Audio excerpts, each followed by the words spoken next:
want to take the opportunity to celebrate and congratulate my friend, my colleague, my partner in truth, Karine Jean-Pierre, the next White House press secretary. First, as you all know, she will be the first Black woman, the first out LGBTQ plus person to serve in this role, which is amazing because representation matters.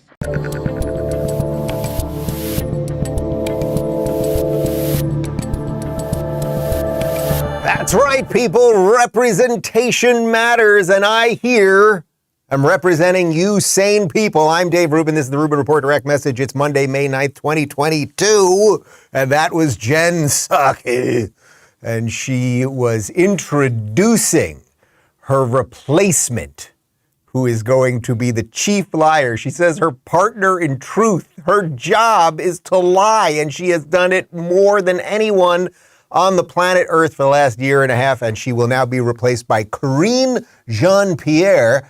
We know nothing about her other than the most important things. She's a black lesbo, and for that, she's got the gig. Very exciting. She's also married to a CNN anchor. Yes, you can't make this stuff up. She is married to Suzanne Malveaux, who is a CNN anchor. I did not know Suzanne is a lesbian. Not that there's anything wrong with that. But you'd think that perhaps in terms of optics, if you were bringing in a new White House press secretary, you could maybe possibly find someone who wasn't married to a CNN anchor. Do you think that would be possible? But the impossible is possible with these people. Anyway, we are live streaming on Rumble, on Blaze TV, and on YouTube. Do me a favor and subscribe wherever you're watching. Tap that notification bell. And the theme of the program today is that the left is completely bananas and the media is either tacitly endorsing it or actually pouring fuel on the fire. Obviously, this whole Roe v. Wade and the leaked brief is out there, and people are starting to protest and show up at Supreme Court justice houses and a whole bunch of other stuff. And we are going to have to figure out, and when I say we, I mean those of you that are my partners in truth, we are going to have to figure out how do we pave a new path as these people continue to burn down our institutions, whether they're the judiciary, the Supreme Court, whether they are all of our media institutions, which are crumbling and are just going to add fuel to the fire, as I just said. We just have to figure out how we're going to go ahead and build new things and thrive. It's in the subtitle right over there. Reminder, guys, real quick, I'm heading back out on the road on Wednesday. I will be in Brea, California with Dennis Prager. You know this guy, Dennis Prager from PragerU? We're going to be there. There's a couple seats left. We sold out all 500 seats. Somehow they added 70 seats. They figured it out to jam more people in there. The 12th, I'll be in Oxnard with Larry Elder. 15th, I'll be in San Jose with Douglas Murray. 16th, Phoenix with Blake Masters, who's going to be the next senator from Arizona, as well as Charlie Kirk from Turning Point USA. Brian Callen is joining me May 18th at the Gothic Theater in Denver, Colorado. And then I'm back here for a little bit before we wrap this thing up with this guy. You may have heard of him, Ron DeSantis, Governor Ron DeSantis of the free state of Florida at the Plaza Live, June 2nd in Orlando, in Disney country. That's what we're doing. Yada, yada, yada. All right, guys, before we get started, real quick, I want to talk to you about Healthy Cell. You know, have you ever wondered if those vitamins you're taking every day are actually working for you? More than 240 million Americans take supplements in daily pill form, but they usually don't get the promised results because they don't absorb the nutrients properly. What if I told you there's a new type of dietary supplement, one that will absorb into your body far better? I want to tell you to check out Healthy Cell. It's a new ingestible gel that not only tastes great, but has 165% more absorption than pills. It uses a new technology called microgel to deliver maximum absorption. Those old-fashioned tablets, capsules, and powders contain synthetic other ingredients. Ever wonder what those are? It's things like binding glues, fillers, and coatings that can irritate the lining of your stomach. Healthy Cell's microgel, on the other hand, suspends soluble, ultra-absorbable nutrient particles inside a natural gel made of gut-healthy ingredients like soluble fiber, citrus pectin, acacia gum, and more, and water. Why not? It doesn't contain artificial sweeteners, flavorings, or colorings. Heck, it's even non-GMO, gluten-free, and vegetarian. Just visit healthycell.com and use code Rubin for 20% off your first order. That's healthycell.com and use code RUBIN, Rubin, for 20% off your first order. And now back to me. All right. So obviously the big story of the last, week and a half or so has been this leak of the briefing, Samuel Alito's briefing on the reversal of Roe v. Wade, and the protests are starting, and the violence is starting. And unfortunately, we don't have a trusted class or a media class of people that are willing to tell these people to sit down. You can protest peacefully, but you can't show up to people's houses, and you certainly can't be violent. So just to get you fully caught up to speed, we've got some info here from the Daily Wire. Leftist organizations have called for abortion supporters to demonstrate at the homes of conservative Supreme Court justices. One of these groups, Ruth Sent Us, is also calling for protesters to stand at or in a local Catholic church on Sunday, Mother's Day, that was yesterday, obviously. On its website, Ruth Sent Us had posted a map that listed the street names where each justice supposedly lives with their families: Amy Coney Barrett, John Roberts, Samuel Alito, Brett Kavanaugh, Clarence Thomas, and Neil Gorsuch. But the map no longer appears on the Ruth Sent Us website, a review by the Daily Wire found. And as of 6 p.m. on Friday, a Google message says this map is no longer available due to a violation of our terms of service and or policies. Okay, so what you've got here are groups of people who are now willing to show up to Supreme Court justices' houses. Now, if you do that, obviously, you are trying to intimidate them. And not only are you trying to intimidate them, you're trying to scare their kids, you're trying to scare their spouses. They live in normal residential areas. So you are also intimidating the neighbors. You are trying to generally create an unsustainable environment over time. But people did show up outside Supreme Court Justice Kavanaugh's house. And you'll see he lives in a very normal, decent area, just probably like you live in. And here are the people outside his house. We will not go back. I see you, buddy. We will not go back. We will not go back. We will not go back. Okay, so you've got protesters there. They did not get violent. So, okay, I'm not going to overstate this more than it should be. But the general idea that you'd have websites, abortion activist websites, leaking their addresses, we live in a very polarizing time. Do you think that someone might take it upon themselves to do something that should not even be mentioned, something really bad, whether it's to the justice themselves or one of their family members or whatever? This is all completely designed to intimidate people. And what's messed up about this, beyond the obvious part that's messed up, is we're not even talking about the leak anymore. I was searching this morning, looking for anything over the weekend. Is anyone doing any research on where this leak came from? It doesn't seem like it is. You can see conservative sites are like, well, what happened here? How'd this thing get leaked, et cetera, et cetera. There's no call in the mainstream media. There's nothing out of the Biden administration as to who leaked this thing. And it's very clear that this thing was leaked because they wanted just this to happen. This is their soft, mostly soft, I would say, but it's not fully soft. This is their soft justification of these mobs. And also, let's not forget, these are the same people who 2 years ago were rampaging through our streets and burning down buildings and stopping people on highways, et cetera, et cetera. So these mobs basically do the grunt work. They are the pawns of the Democratic Party. They are the pawns of the machine. These are the same people who invaded the Supreme Court when Brett Kavanaugh was being put into the Supreme Court right after he was sworn in and the days leading up to it. Remember? Then they literally burst into the Supreme Court. That wasn't an insurrection, though, because they're good guys. Those are the good guys that we got over there. They're not like those scary Trump insurrectionists. But anyway, the theme of the show today is just that. What are we going to do as more and more of this leaks into the streets, as the administration sort of says it's kind of okay to do, as the media tells you it's pretty much okay to do? How are we going to get through all of this?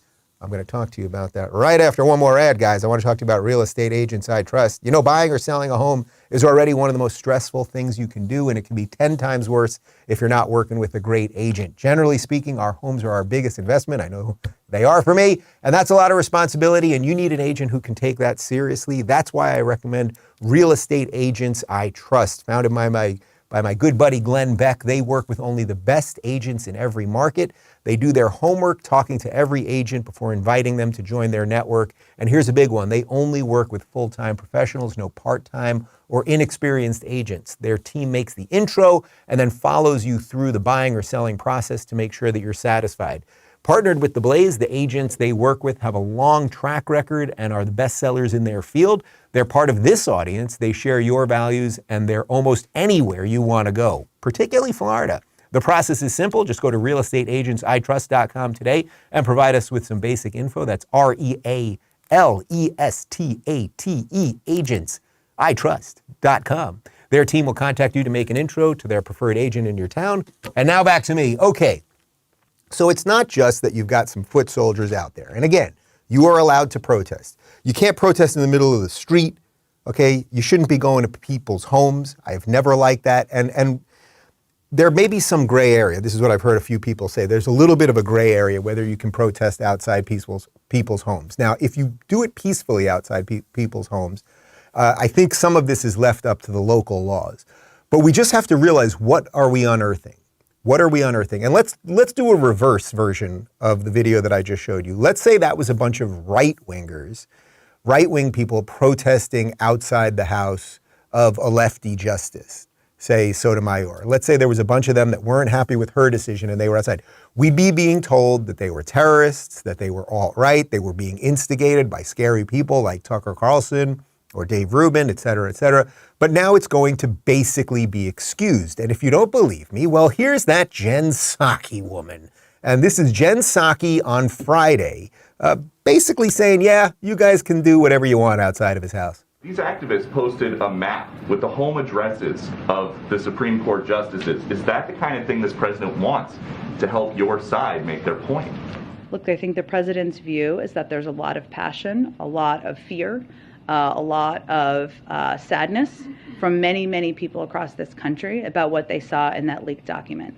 We obviously want people's privacy to be respected. We want people to protest peacefully if they want to protest. That is certainly what the president's view would be. So he doesn't care if they're protesting outside the Supreme Court or outside someone's private residence? I don't have an official U.S. government position on where people protest. We want it, of course, to be peaceful. And certainly the president would want people's privacy to be respected. But I think we shouldn't lose the point here. The reason people are protesting is because women across the country are worried about their fundamental rights that have been law for 50 years, their rights to make choices about their own bodies and their own health care are at risk. That's why people are protesting. They're unhappy. They're scared. All right, so you guys get it. She's excusing it, but she had the word but in there, right? So she is absolutely excusing it. She's saying they have to be peaceful, and that's good. So she's not like outright calling for people to be assassinated or decapitated.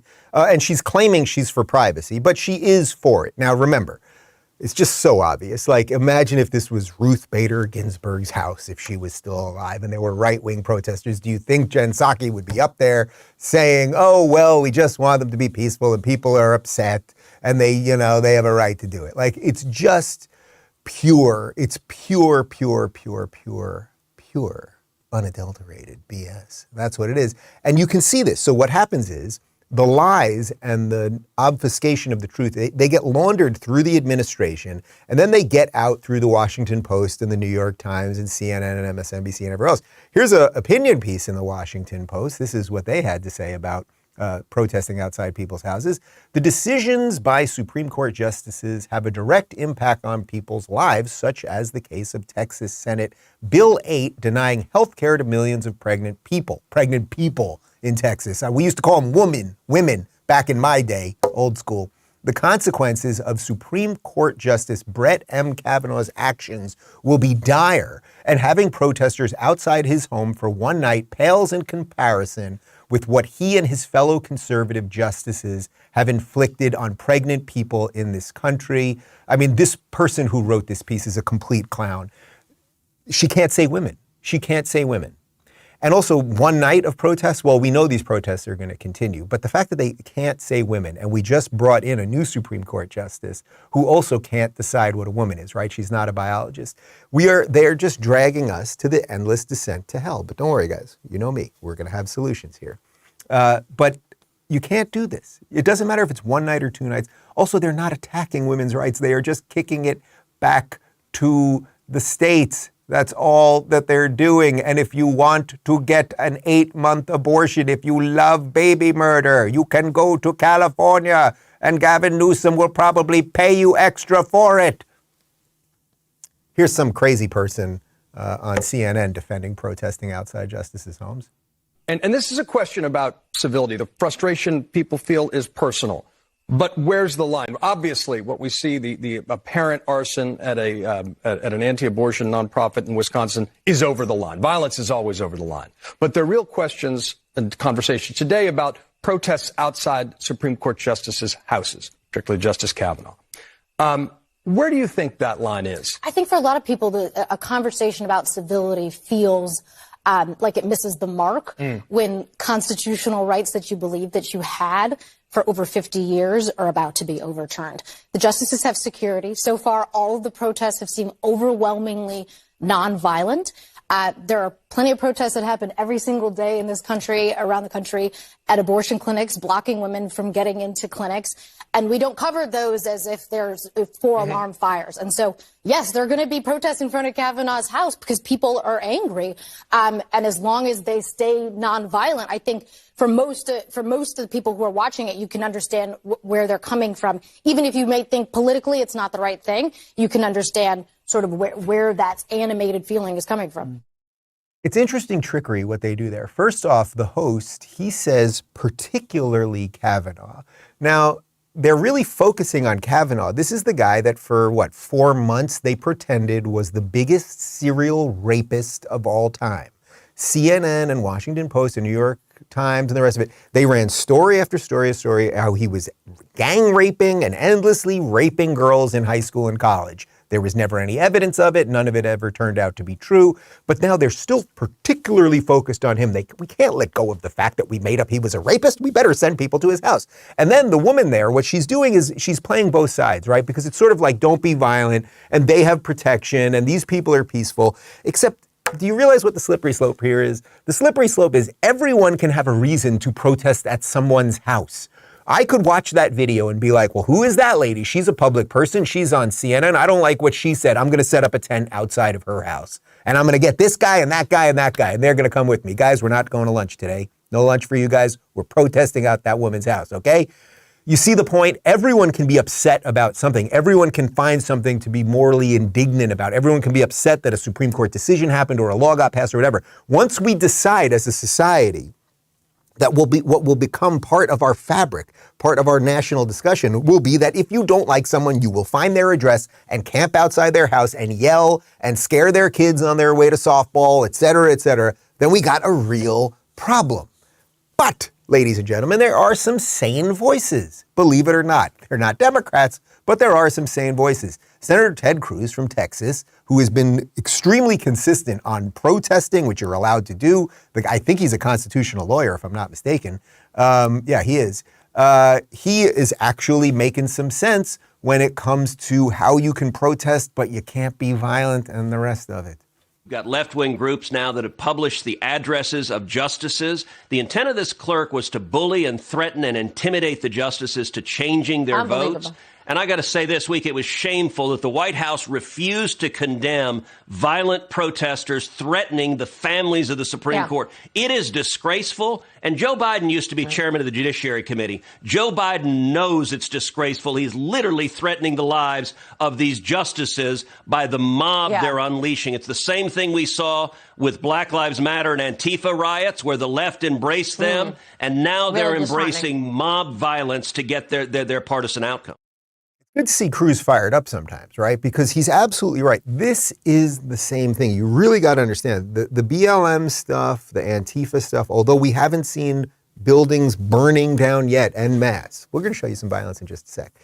But although we haven't seen that en masse, they use these young people that they send out into the streets to intimidate people, whether it's protesting outside someone's house or burning down the local Target and Pep Boys. What did Pep Boys ever do to you? This is how they get their movements to feel like they're important. Oh, look at all these young people out on the streets, and young people can be out on the streets in the middle of COVID if it's for that. But if, Trump does something, it's a super spreader, yada, yada, yada, yada, yada. And of course, once again, they've got the media to protect them and encourage them the entire time. Here is CNN claiming that the violence is really going to come from the right.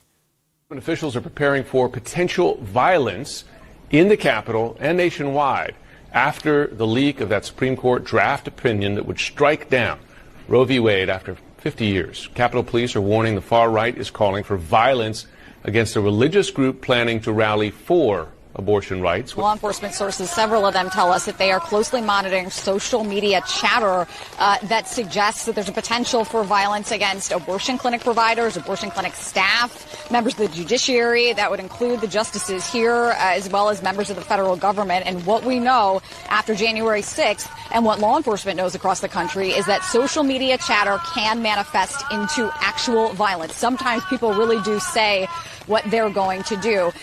Social media chatter! That's the worst kind of chatter! Ah! Social media chatter. There are people online saying things. And guess what? If you say mean things and you're chattering online and you're saying illegal things, they're gonna get you. But this is pure fear-based nonsense. They are focused on social, somebody's on a phone with a thing.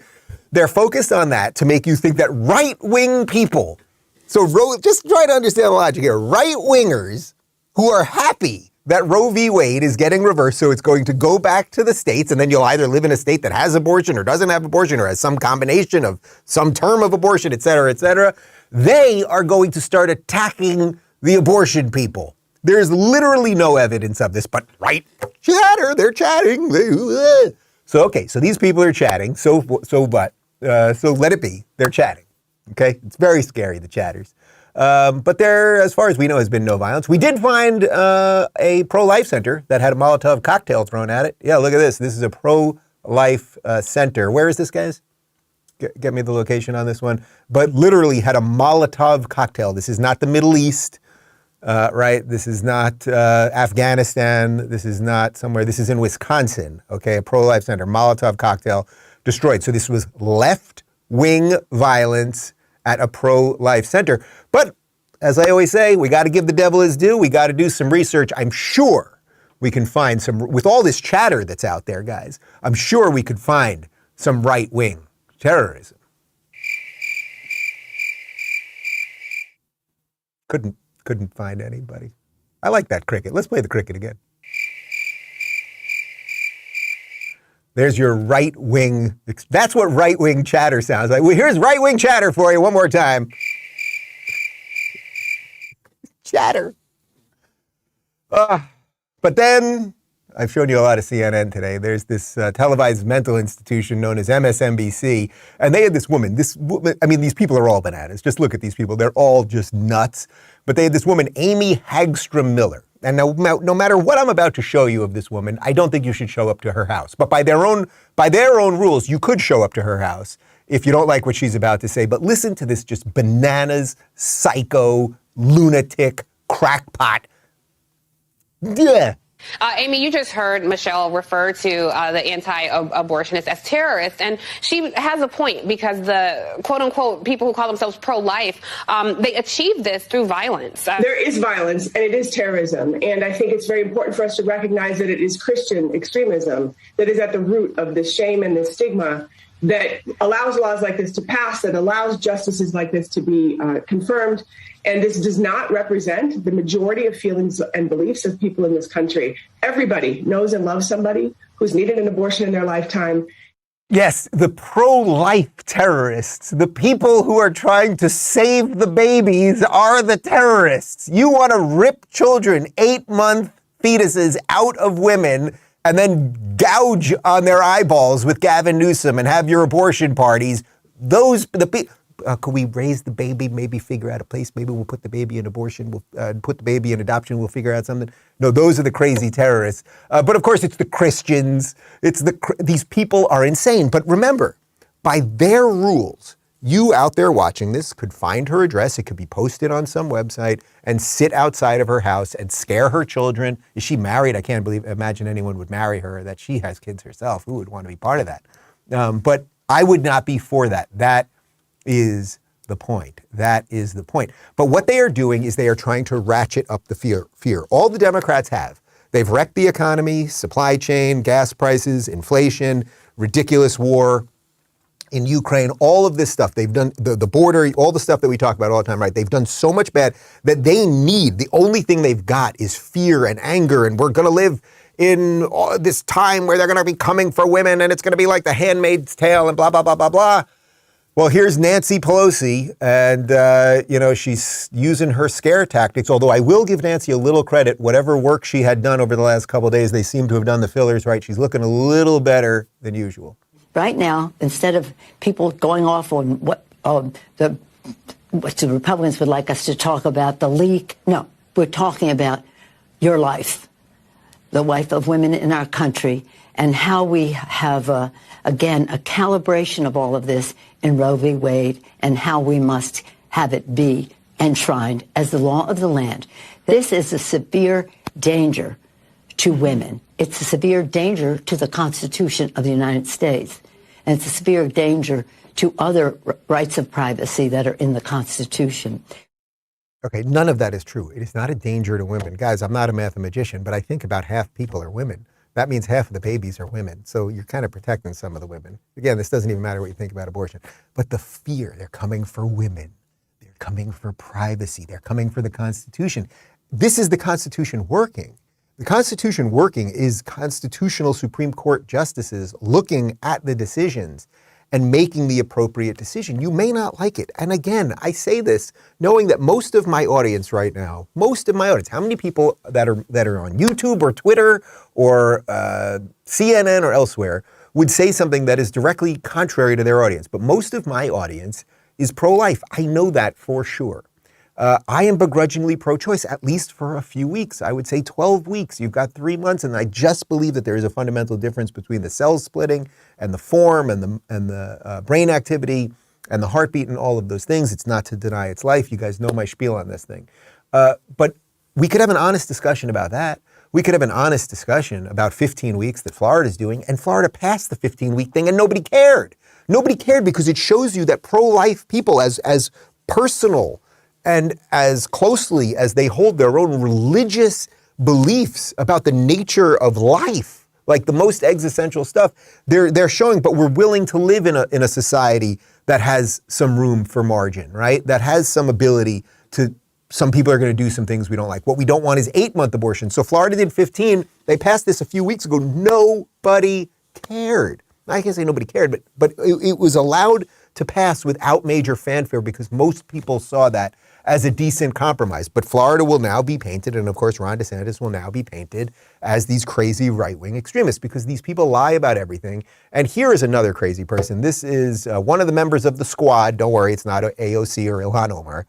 This is Ayanna Pressley. She is completely, these people are just bananas. We have got to codify Roe v. Wade. We should abolish the filibuster.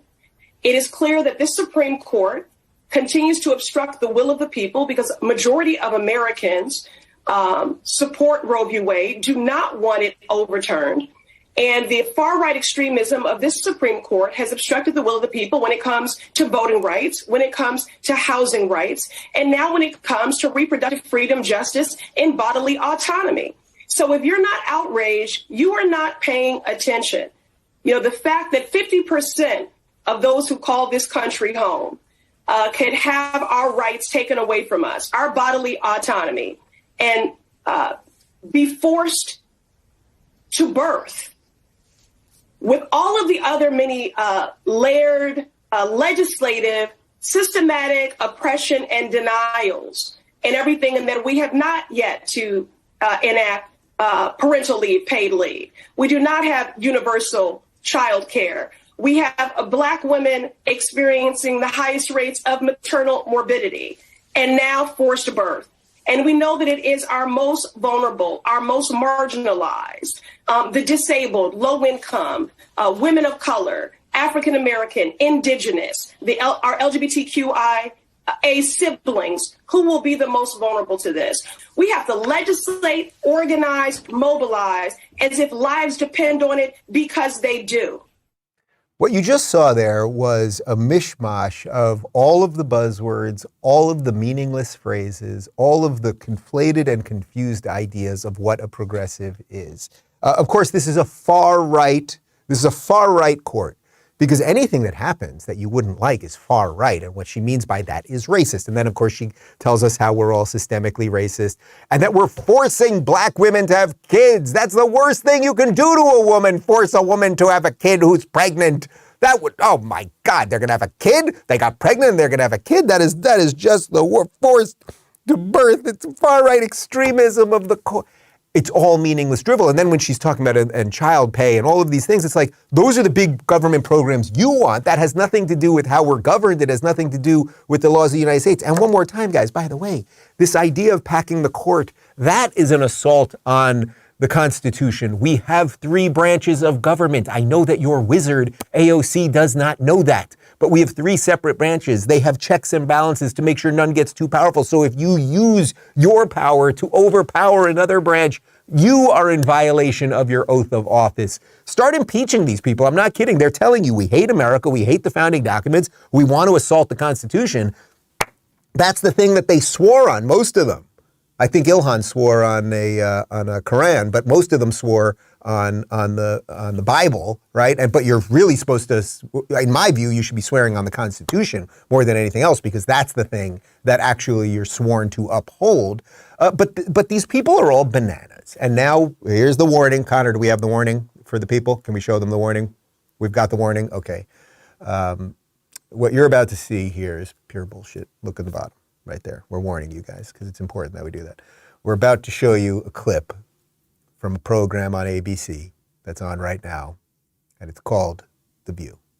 Chris Cuomo, okay, but I know this may be a novel point, a novel idea for somebody who's, a supporter of Trump, but there are people who are capable of being related and not having ethical interests. There's many things that I don't stand by that Trump did. Trump has done things that are racist. I'm a Black woman first, so always understand that.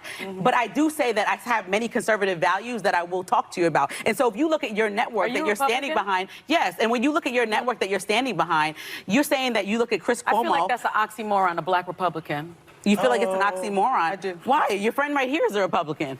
We had this conversation many times. You do, and you say you feel like it's an oxymoron that you're Catholic, but you also are pro-life. I don't understand either. No, you don't understand yourself. Then you have disagreements. I understand myself. I don't understand either of this. But it's not a personal conversation. Yeah. We're having a personal conversation about CNN and how things can get leaked. And I don't understand Latino Republicans. Well, today this is not about me, and it's not about you. It's about celebrating Corinne Jean-Pierre and I think we should, and we can agree on that. And we will be right back.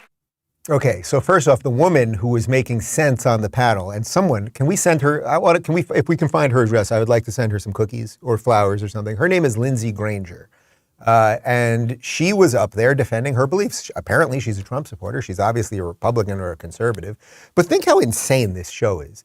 The idea of The View, and I've talked about this a few times, Barbara Walters created The View so that they would get all of these women from different walks of life and different ages and different ethnicities and different beliefs. So they'd sit at that table and respectfully talk to each other. And it worked for a certain amount of time. But then it all became lefties harping and trying to destroy the conservatives. Just ask Elizabeth Hasselbeck, ask Meghan McCain. Now they don't even have a real conservative. They've got that pretend one who's the Anna Navarro, who's obviously a Democrat, right? Like, she pretends to be a conservative, but when the woman was like, hey, you're a Republican, she was like, oh. Meanwhile, people keep telling me I live like a few blocks away from her. I'm going to see her with my dog one day, and then it's just not going to be good. Oh, but I'm not for violence. I just want to be clear about that. Was a joke. My dog is not going to maul Anna Navarro.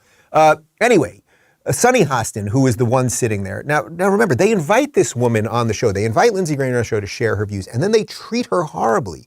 They are demeaning and offensive to her. It's an oxymoron to be a Black Republican. It's an oxymoron to be Thomas Sowell, one of the greatest thinkers ever of the last century. It's an oxymoron to be Candace Owens. It's an oxymoron to be Larry Elder or David Webb. And I don't even want to just sit here and list black Republicans. It's nonsense. Clarence Thomas, et cetera, et cetera. Your friend watching this, you watching this perhaps, the idea that your skin color means that you have to be part of a political party, man, they are the bigots. They are the racists. Understand it. Sunny Hostin thinks that the color of your skin dictates how you must think. That is the most racist, backwards, pathetic, anti-human sentiment that you can possibly imagine. And then she's also saying, if you're a Latino, so if you're a Latino, clearly by the nature of your ethnicity and your history, we should know what you think about taxes. Clearly, right? If you're black, you should want high taxes and big government programs. Clearly, because of the color of your skin. If you're black, you must be pro-choice. If you're Latino, you must be pro-choice. It sounds like Sunny Hostin wants a lot of people that are very poor, stuck on the government dole with dead babies. I'm pretty sure that's what Sunny Hostin wants. These idiots. By the way, when I saw that clip, I offered, and I do stand by this 100%, I offered to put up, if they will put Candace Owens on The View to debate Sunny Hostin, I will donate $10,000, $10,000 to the charity of Sunny Hostin's choice, even a pro-choice charity, whatever she wants, I will, if she will debate Candace Owens, I'll put up $10,000. I will also put up $5,000 if they will sit Joy on one of those big tanks of water and I get one toss of a beanbag. One toss of a beanbag, $5,000. I'll do it from 20 feet away. I've been practicing outside and I feel pretty good about what we can do there. Anyway, obviously, there are black Republicans. Obviously, there are Latino Republicans. And obviously, there are the scariest of all things. There are gay Republicans. It's true. But if you want to see how fake these Sunny Hostins are, these people who pretend to be for black people and Latino people and everything else, here's a spectacular video that was going viral over the weekend of a man silencing some BLM protesters. It's mwah, chef's kiss. Enjoy. Lives matter or just some black lives? The black lives killed by black men matter, right? Yes? The black babies killed in the abortions clinics matter, right? Thought so. The black officers killed by that bastard in Minnesota, that matters too, right? Okay. But the black babies that are killed in the abortion clinics don't matter, do they, medical people? Do their lives matter? Does the future of our black babies matter? Huh? What's up? What's up? Awful quiet now, aren't they? Uh-huh. It's okay if we kill them in the womb, right? But you have a problem when you don't seem to really have a problem when we kill them on the streets. Yes, well, we know they're the same issue. If we don't respect the lives of our unborn children enough to save them and fight for them, our lives mean nothing once we're born. How awesome is that? Like, that's how you shut these people up, these virtue signaling buffoons who have not thought through any of the issues. You know, if the right wants to do something good right now, you remember how the left took Bill HB 1557 here in Florida and they turned it into Don't Say Gay. What the right should be doing right now, what the pro-life community should be doing right now is stop calling themselves pro-life. Just start a movement. The Black Babies Matter movement. Black babies matter. Oh, you hate black babies? And let's see how racist these people really are, because they are quite racist. Guys, it's Me Monday over at the Rubin Report Locals community. Here's what I put up this morning. It was a throwback to Elon Musk and Tesla, which already seems like a long time ago, but Elon Musk is going to be the CEO of Twitter there, and this is just all the attacks he's getting. Meanwhile, he is just doing his thing. He's just building Tesla, he's building Twitter, he's building the Boring Company, he's building SpaceX, Neuralink, et cetera, and a whole bunch of other people have put some things in there. The Locals community was chatting along during the show, which you guys can do as well, rubinreport.locals.com. You can chat on your phone or on your desktop. Carpenter says, I'm working with a great agent from your sponsor, Agents I Trust. Awesome, awesome. Glenn started this company a couple of years ago. They vet absolutely everybody. Like, these are sane agents who get it. Like, it's his company. If the only other show they're advertising on is me. It sounds like they got a whole bunch of leads, and people are moving all over the country. I mean, I get emails literally every day People flee in New York, people flee in Cali. So I'm so thrilled if I can help you guys, basically find somebody that'll help you find a better home and a better place to live, all of that stuff. Oh, we got a great cold close for you in just a sec, so hang tight for that.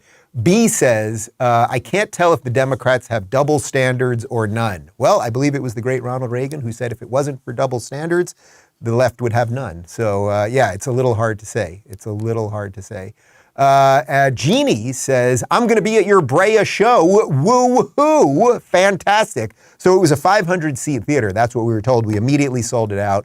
Somehow they've added 70 seats. How'd they do it, Michael? We don't know. They're going to jam you people like sardines. So there are a couple seats left. Dennis Prager's open for me. That's Wednesday night. And finally, guys, we got a great cold close for you. Very excited about this one. I think we're going to have to call back to this one in a future show because it kind of gets to everything we're talking about here. If we can't talk about things freely, then what do we have left as a nation? I leave that to John F. Kennedy Jr. Freedom of information is a fundamental human right and the touchstone of all the freedoms to which the United Nations is consecrated. We welcome the view of others. We seek a free flow of information across national boundaries and oceans, across iron curtains and stone walls. We are not afraid to entrust the American people with unpleasant facts, foreign ideas, alien philosophies, and competitive values. For a nation that is afraid to let its people judge the truth and falsehood in an open market is a nation that is afraid of its people.